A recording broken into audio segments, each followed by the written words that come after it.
I'm Marcus Smith, and this is Constant Wonder. Thanks for joining us in an ongoing quest for the awe and the wonder that await each of us every day and all around.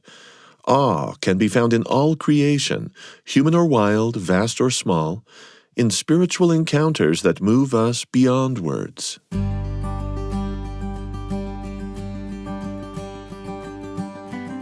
I couldn't sleep.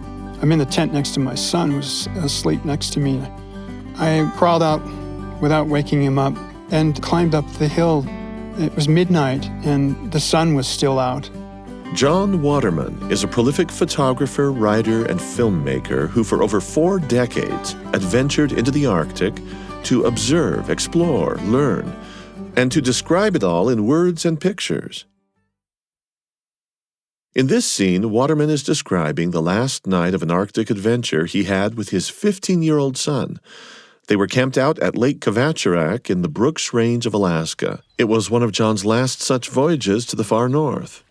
And there's this magnificent rainbow across the river, and birds were calling, and I was just transported by the beauty of it all, struck by the sense of wonder again and again, that what had drawn me back to the Arctic so many times already was still there. That vignette, a stretch of Arctic wilderness described by John as awash in sunlight at midnight, flowers and birdsong, a palpable deep magic that is still there, he says, on the edge of the world. This is the theme of John Waterman's new book. It's titled Into the Thaw, Witnessing Wonder Amid the Arctic Climate Crisis. When a noted writer like John Waterman puts witnessing wonder into the title of a book, well, we here at Constant Wonder sit up and take notice. So it was great to sit down with him to hear more about what the Arctic means to him, to hear firsthand about some of his amazing experiences, and to get his perspective on some of the changes he's seen in the Arctic on recent visits. Into the Thaw is a story of nostalgia for a changed and still changing landscape that once seemed frozen in time, where ice and permafrost are now giving way to more mudflows and more greenery. But Waterman's book is also about resilience and enduring beauty, a love letter to the Arctic and to the people and animals who call it home. Waterman's voice is literally a voice in the wilderness, calling on us to appreciate and preserve a relatively untouched piece of magic. He paints vivid pictures of people, animals, and landscapes, images that could only be captured, it seems to me, from the vantage point of somebody in a kayak.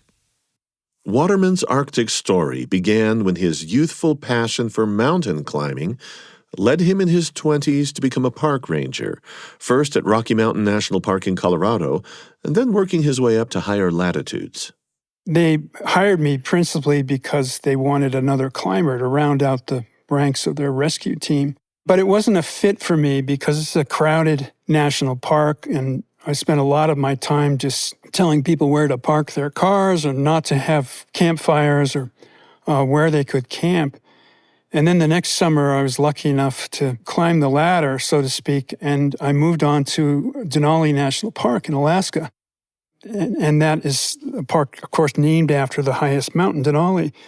And I had been there previously. I'd guided it once, and I'd climbed it a couple of times. And so I was hired as a mountaineering ranger, again, to do rescues. But I spent a lot of time up on the mountain itself. I never worried about parked cars or crowds. It was with my people, climbers. It was my job to educate them, mostly in matters of safety and somewhat in ethics, like carrying out their trash. But then the off-season would come along, and I spent huge periods of time on these backcountry patrols, just being dropped off in remote sections of the park and finding my way out, bushwhacking out and then paddling back out to civilization. I really got to know the Alaskan wilderness. Had lots of bear encounters, many bear encounters. In fact, we trained the bears not to come into campsites by enticing them into our campsite and shooting them in the rear end with rubber bullets. I still dream at night about that job, climbing the mountain and chasing and being chased by bears. It's all very vivid to me. During this time in your life, you knew enough about search and rescue on the mountain that you turned your hand to writing. And this was in the service of helping people stay safe and not do foolish things. Yeah, I learned very quickly after my first season there. I dealt with a lot of accidents and rescues and even fatalities. And I saw that people were making mistakes that other people had already made repeatedly. There was a pattern of mistakes. And I figured if they knew that the history of accidents, if they understood the pattern behind crevasse falls, for instance. So I broke the book up into chapters related to accidents and laid it all out. And that was 40 years ago that I wrote that book. And the book is still in print. And in many ways, of the 17 books that I've written, at least the 17 that are being published, it's really the most successful book because I very clearly identified exactly who my audience was. Climbers about to go up the mountain and that could learn something about safety. So somewhere along the line, you made the leap from being primarily a mountain climber to loving the Arctic at lower elevations too, including sea level. Yeah, the love affair had actually started while I was a Denali National Park ranger in 1983. The climbing season had ended and I was sent north to Gates of the Arctic National Park. It's the first time I'd been to the Arctic. And I went on a patrol there with a ranger from Gates. And it was the most amazing experience I'd ever had in Alaska, north of the Arctic Circle. It was the light that lit up the landscape, at nighttime as late as midnight. It was the wildlife, and it often rained. And in that light, it would look like lemonade pouring out of the sky. I was so taken by the place. It allowed me to indulge that sense of wonder I'd been chasing all my life, much more so than being a ranger on a mountain. And it's much more remote. There are no roads. There's no accessibility. Gates of the Arctic National Park, a park that I repeatedly have gone to now, is the second largest national park, but it's really the least visited national park. And to me, that's the beauty of the Arctic, is that it's hard to get to. There are a lot of challenges about it. For instance, the mosquitoes can be fierce for at least a month in the summertime. And there are bears. There are 3 species of bears. There's a black and the grizzly and the polar bears when you're on the north coast. So you have to be on your toes. But again, there are just manifold beauties to behold. The flowers and the migrating caribou herds, animals like the wolverine. A wolverine swam in front of my kayak on one of my trips in the mid-1980s, and I'd never seen a wolverine before. I don't know if this wolverine had ever seen a human before. So it was a place that had my name all over it. And I wanted to know it all, to explore it all, to paddle into places no one ever paddled before, and to be alone. I was really interested in kind of having a final exam, if you will, for all of my outdoor skills, to really chase my own mastery, the sense of mastery. And I figured the best way to do that was to do a long solo trip across the Arctic, which is where my Arctic apprenticeship really began, being alone for weeks at a time in this amazing place, the Arctic. The phrase that you like to use is immersive journey. Are those immersive journeys you're talking about where your apprenticeship begins and you're alone, must they be in isolation? Do they have to be solo work? They don't have to be, because it's not entirely safe to be alone. I just reached that point where I'd spent so much time in tricky places, mountaineering, climbing, river crossings, that I figured that I was comfortable. To be alone, I could indulge myself, push myself if I wanted, or just lay about for hours and do nothing but take pictures or immerse myself in the landscape, really develop a sense of place. So I've only really done this solo journeys for a period of 3 years when I crossed the Arctic, and haven't done them again. And I don't know that I need to do it again, but there's something that really deepened my understanding of a sense of place and allowed me to feel more comfortable in it, but to know it. Before you did any solo journeys of that extensive nature, you were often with companions. There's a fellow by the name of David Buchanan. It was in August of 1983, your first Arctic expedition. And you had this incredible experience coming across a mother wolf with her pups. What happened? That morning, we found the wolf den. We were woken up by this splashing in the river, and we thought that maybe it was a bear coming across the river, charging our tent, and we woke up quickly. Dave grabbed the shotgun, and I opened the door, and a caribou went flying by our tent after it got out of the river. And then immediately behind it was this wolf, this beautiful blonde wolf, just muscular and just the epitome of the wilderness, you know. I'd seen wolves in Denali National Park, but I'd never seen a chase like this and been so close to it. I mean, the caribou and the wolf ran right by the front door of our tent. And that made my day. If we hadn't seen any other wildlife the rest of the trip, I would have been happy. But an hour or two later, we're in the river paddling down, and we see another wolf. It's a black wolf, and it's kind of a gimpy wolf. So, of course, we pulled over. Our rangers were supposed to investigate these things. And we follow the wolf, and every time I take out my camera to take a picture, it ducks behind another hill or ridge.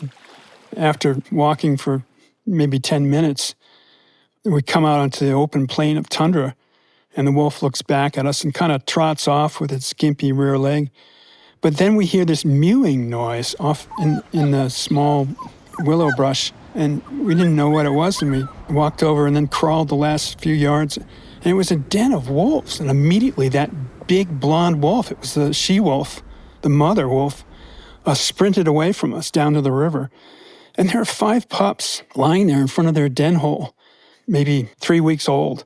Most of them were sleeping. One of them immediately woke up and looked at us and kind of turned its head, like even domestic dogs do, in curiosity, and then trotted off after its mother. And the other 4 eventually all woke up, and some of them looked at us with curiosity. It was just an amazing experience to find a wolf den. We didn't linger very long after you could hear the mother wolf howling. The mother wolf was howling on the other side of the river for its pups to get away. And we went back to our kayak and got in the kayak. And 50 yards down, ran into the mother wolf with the 4 pups on the bank with it. But there was one pup stuck in the silt, like quicksand, like sides of the river. We were thinking we'd pull over and pull the pup out, but before we could do that, 2 of its siblings ran down and grabbed it by the scruff of the neck and pulled it out of the silt. Then they trotted up to the mother, and then they all trotted off.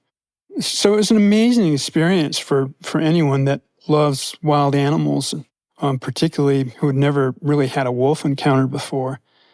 And those kinds of encounters continued over the next several days. And that's what set the hook, that trip in 1983. I was never the same again after that.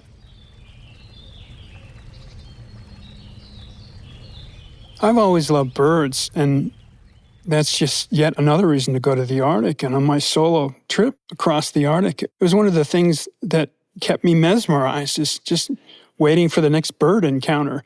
Maybe to anyone else that's not interested in birds, they wouldn't have looked twice, but I usually stopped and watched the birds preen themselves or feed or twitter along the shoreline. It's kind of a gift to run into birds. The tern in particular is a species that has a migratory pattern that boggles the mind. And every year, apparently staying in as much light as they possibly can stay in. Yeah, it's an interesting way to think about it. The bird is really, more than anything, chasing light. Of course, it's chasing food, too. But that Arctic tern is exposed to more daylight than any other bird, probably, because it wings its way down to the Antarctic, where there's, again, 24 hours of light in the Antarctic summers, and then comes back to the Arctic for more light in the summer. And when it's light 24 hours a day, there's so much food. And then as soon as the fall comes and winter sweeps in, the food is gone, the food is frozen, and the birds have to get out of there before it freezes and go to another place where there's explosions of krill and small sea creatures and fish that they can eat. You write, I never came near the rattle and bustle of a tern colony, Without a chastened reminder of my place in the world as a ponderous landlubber, I never left without a sense of wonder. The rattle and bustle, these colonies must be pretty big. Yeah, they're big for their own protection, because if a polar bear was to stumble upon an Arctic tern colony, it would just eat all of the eggs. So they are in big colonies because they nest on the ground, and if a fox or a bear or an intruder or a person like me walks in, all of a sudden these birds are diving on your head, and they make these ratcheting, shrill noises, diving in your face and at your head, so that you don't want to spend any time in their colony. I've watched them drive off other birds and even a fox once, and they're really a lot of fun to watch. Did they ever attempt to drive you off? Oh, yes, absolutely. You can't stay amid a tern colony. You'd have to put your arm above your face. They're protecting their young and protecting the rest of the colony. So you always know when you're near the terns, because they suddenly take to the air and flying all about. Like the bank swallows, they're one of the more acrobatic birds. They can kind of turn on a dime and spin through the air. And they can fly thousands of miles back to the Arctic because they're built to be in the air.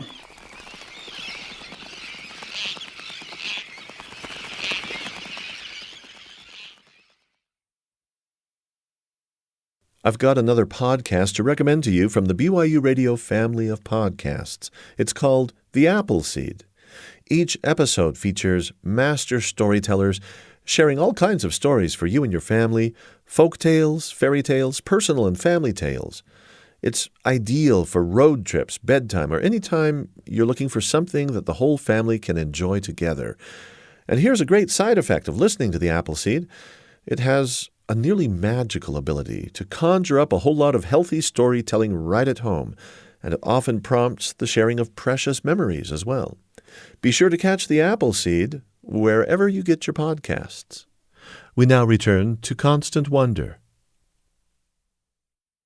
So now, John, you have written about being alone, and this is very intriguing to me, developing a sort of a sixth sense when you're alone, a primal instinct. You're aware, even without conscious thought, if that's even possible, you're aware of whatever surrounds you. And you talk about this additional sixth sense and how it once helped you survive what was a rather dicey encounter with a grizzly.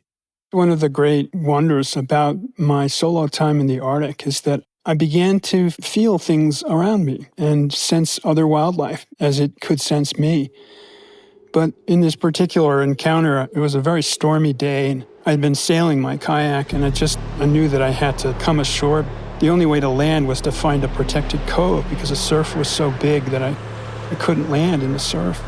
And I was soaking wet, dripping with rain, but I landed the kayak on a shore that didn't have too much surf and was walking down the beach, and I had a jar of peanut butter that's sort of my emergency energy food, and was kind of dipping my finger into it and eating as I was walking down the beach. And I was looking for a safe place to camp and just assessing everything around me.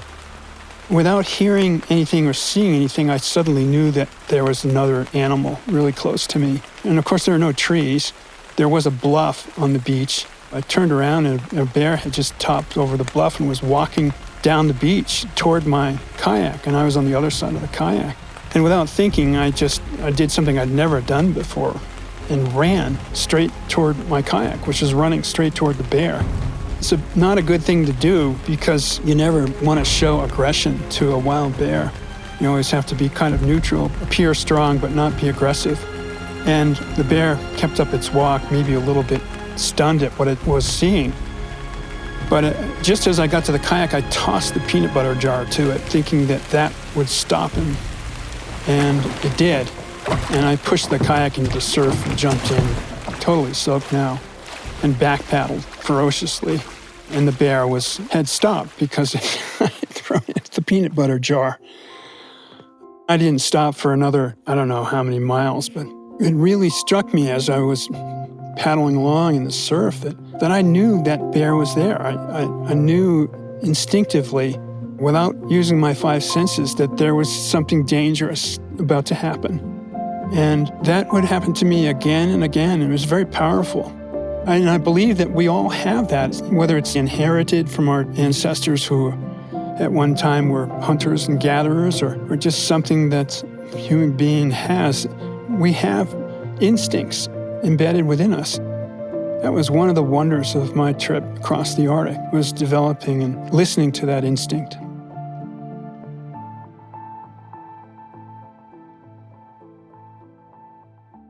You just said developing. Do you actually think this can be cultivated as a sense, that it can be practiced? I'm certain of it, yeah. But it's hard to be alone for such long periods of time. Even if you're top of your game, it's just takes one bad storm or an errant bear that you didn't pick up on. But I've heard a lot about this instinct before among mountain climbers when they're alone, about a sense of danger. You get really sharp when you're alone and you have no distractions or music or people to talk to. You can really pay attention to everything around you. At some point, you had some villagers who gave you advice with bears not to look them in the eye, and then, and this kind of surprised me, not to have your gun out. Maybe you could tell us about that on the basis of a polar bear encounter you had in the Northwest Passage. I think it was near a village. Were you dog sledding long distance?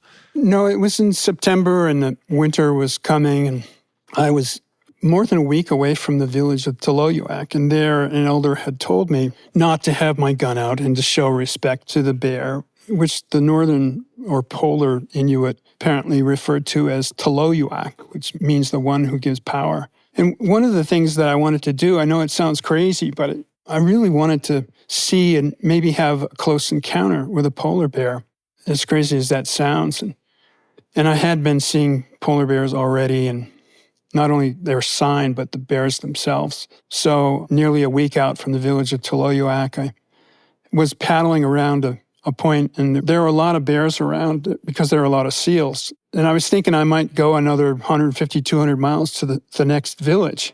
But I was nervous about all the polar bears that I was seeing because I knew I wouldn't be able to sleep very well at night with so many polar bears around. And paddled around this point, and all of a sudden there's a polar bear there on an ice floe with a seal kill.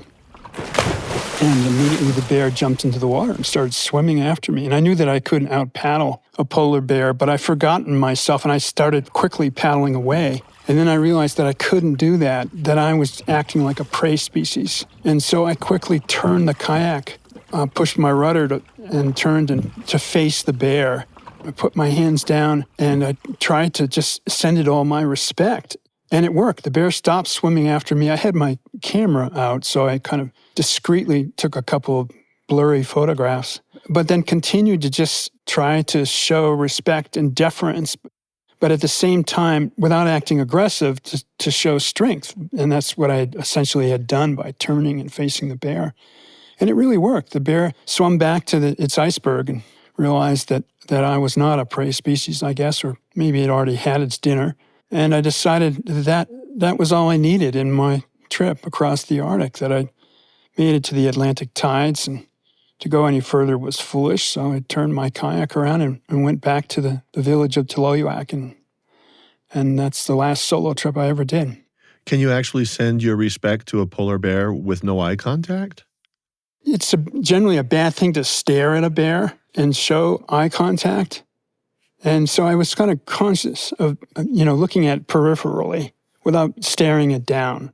That's just another thing I've learned from my time around grizzlies is to be really conscious of all your postures and where you're looking. If there's a boulder around or piece of terrain that you can stand on top of that makes you look bigger, you can sidestep to that to appear bigger than the bear. Anything that shows that you're strong without being aggressive.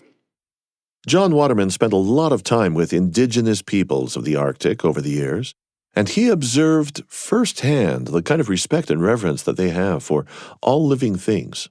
He was once out on his kayak when he came across a hunting party, and they allowed him to watch as they butchered a pregnant beluga whale. There isn't any joking going on when a beluga whale is being butchered. In Taloyuak, I noticed that most of the villagers came up to the whale just to put their hands on the whale, to feel the whale. But it gets quiet when the butchering begins. You know, of course, their cultures are changing and there's assimilation going on in most of these villages. And people are now speaking English. Not very many speak their Inuktitut language anymore. But the elders have passed on their wisdom, and a lot of people are still aware of, despite assimilation, and that is that these animals, we share the same souls as these animals, is what they tell their children. And so if you disrespect the animal, then it won't come back. It won't continue providing for us. And food security is really important. And if there was a year when the caribou didn't come back or the whales couldn't be found, people could go hungry. So they evolved with this tremendous sense of respect for the animals that they had to kill and eat. I might add that it's, you know, in our culture, we don't kill whales. And many of us, of course, don't eat whales. But the Inuit people have been doing it for thousands of years, and they've never extirpated any of the species that they share the North with. As you observed the butchering of that beluga, there came a moment when a fetal beluga was extracted from that whale. What happened then? Yeah, that was a hunting camp, a Shingle Point in the Yukon Territory in Canada. And I felt very privileged that they let me camp there that night because I'd heard that they don't allow white people to come into their hunting camps. But because I was alone and in a kayak, they welcomed me and they offered me food and allowed me to camp there. They were butchering the whale and had cut off many slabs of muktuk. Muktuk is the blubber part of the whale, the white skin with the orange meat underneath, or black meat. And they had set all the muktuk on racks to dry, and then they had cut finally into the belly innards of the whale and found a little fetus. They allowed me to take pictures of the butchering, and I lifted my camera to take a picture of the fetus, and one of the elders said, no pictures, please. Again, to show respect for the animal, not to take a picture of the fetus, which he was cradling in his hands. He wanted the children to see the fetus and held it out for the children to look at.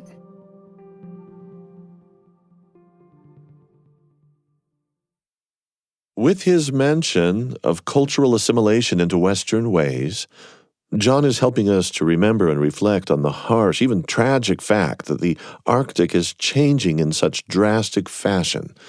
The climate, the ecosystems, the wildlife populations, to be sure, but then, of course, also the traditions, behaviors, the practices and beliefs of Indigenous people. John's initial exposure to the Noatak River was in 1983 when he was a park ranger. Then in 2021, he returned to the same stretch of wilderness, this time with his 15-year-old son, and he was startled to witness just how much had changed. The first thing, of course, is that the river had flooded. It rained so hard that we couldn't fly in for 3 days.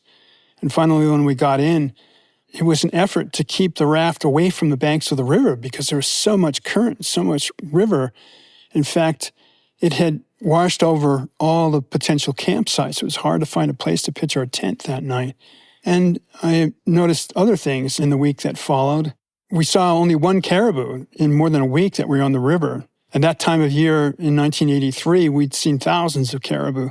We saw no wolves, saw a few animals.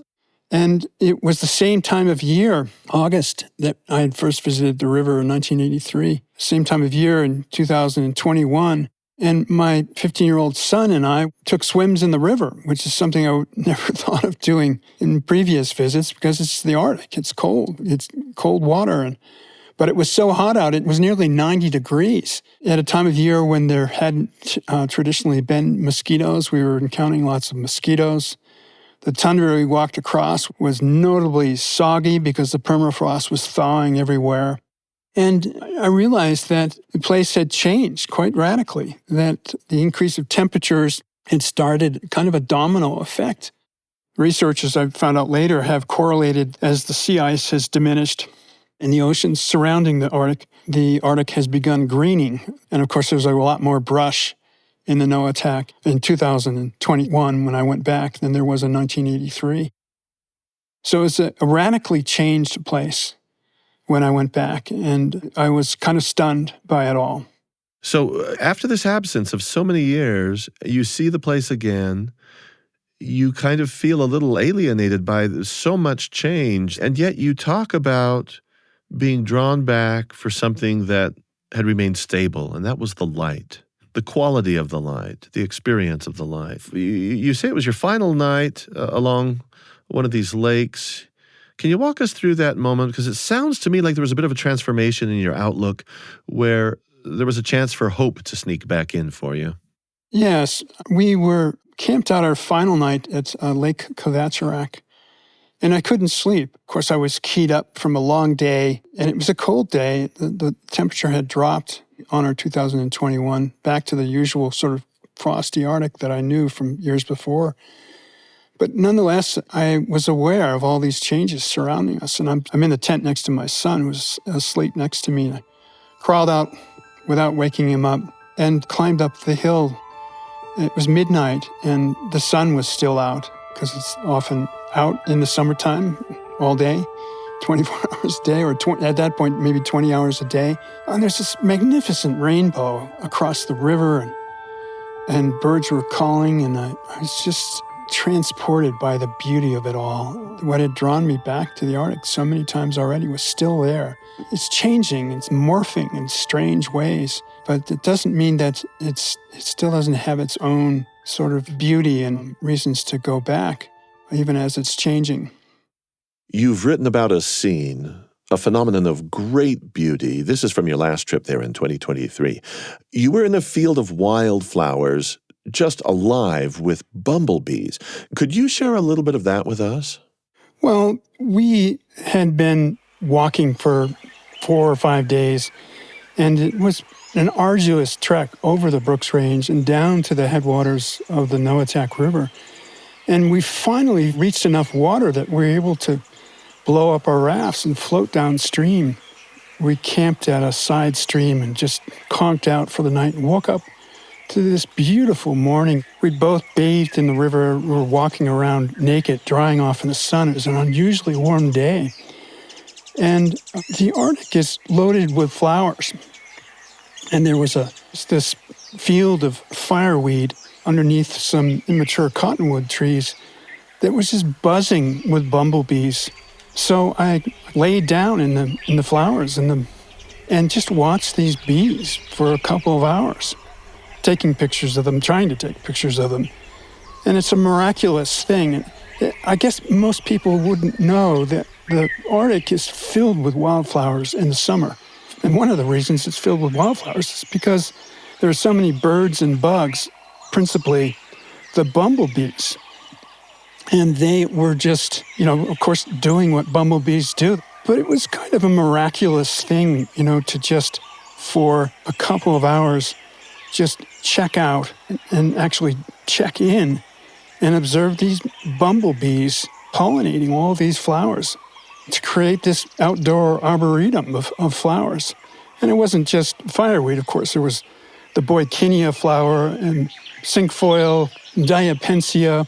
All the Arctic flowers that you could name were in abundance in that particular couple of weeks, along with the bumblebees. There are many things to be seen in the Arctic, but sometimes you have to get down on your hands and knees and examine micro world at your feet rather than looking for the big fauna to come crashing across the river. I'm going to read to you something from your book here. You say that maybe the greatest wonder of your trip is, quote, the people of the North with their durable culture. Could you share with us sort of a summation of the hopefulness of observing these villagers, the people who live there, the people who have endured and adapted for millennia, and what that's done for you? Well, the people of the North, whether they're the Inuit people in Canada or the Nupiat in Alaska, are so adaptable.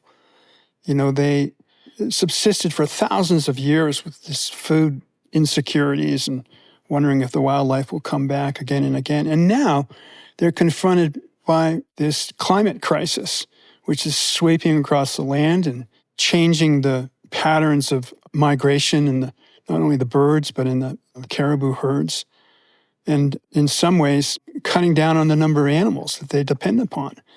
But I found through the people that I met again and again, and when I went back in 2022, the village of Noatak and the bigger town of Kotzebue, and then finally in Kivalina along the Chukchi Sea, that these people still have their sense of humor and ability to adapt to these many changes that are sweeping across their land.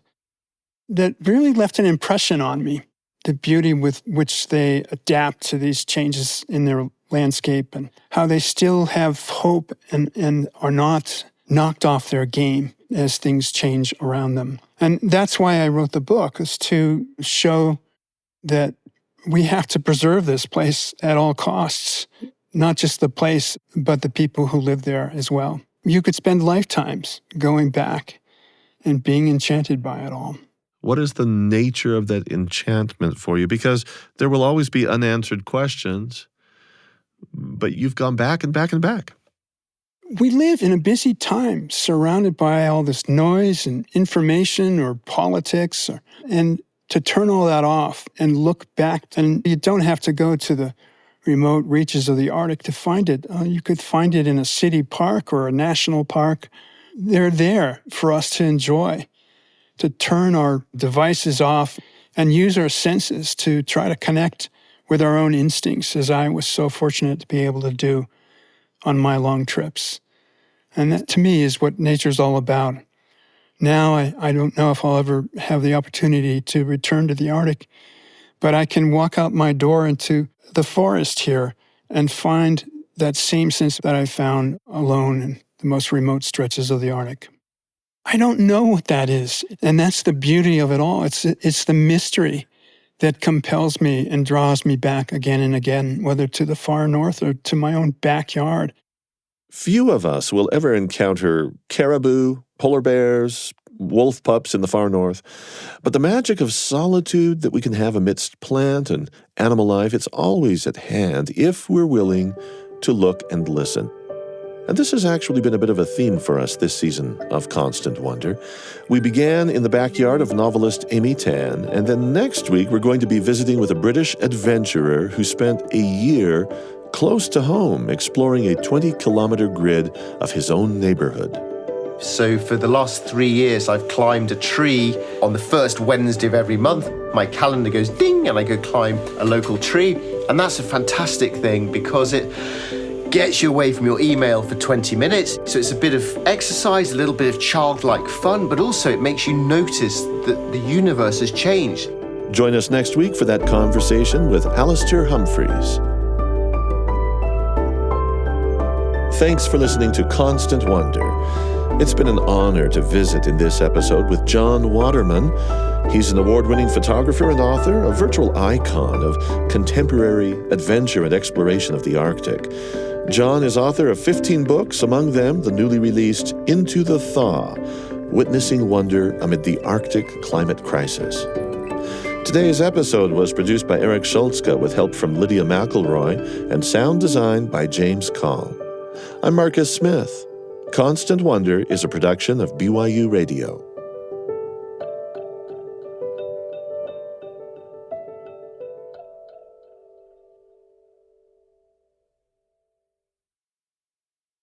I want to shine a spotlight on another incredible show from the BYU Radio family of podcasts. It's called Top of Mind, and it resonates in a big way with those who want to engage with the important, tough issues facing our communities, but who are dismayed by polarizing and divisive approaches to these issues. Each week, Top of Mind tackles one tough topic. Award-winning host Julie Rose talks with guests about complex, challenging perspectives, and the Top of Mind experience doesn't aim at persuading you to change your mind. Instead, it opens a door for empathy and clarity in the interest of becoming better citizens and kinder neighbors. Listen to Top of Mind wherever you get your podcasts. We now return to Constant Wonder.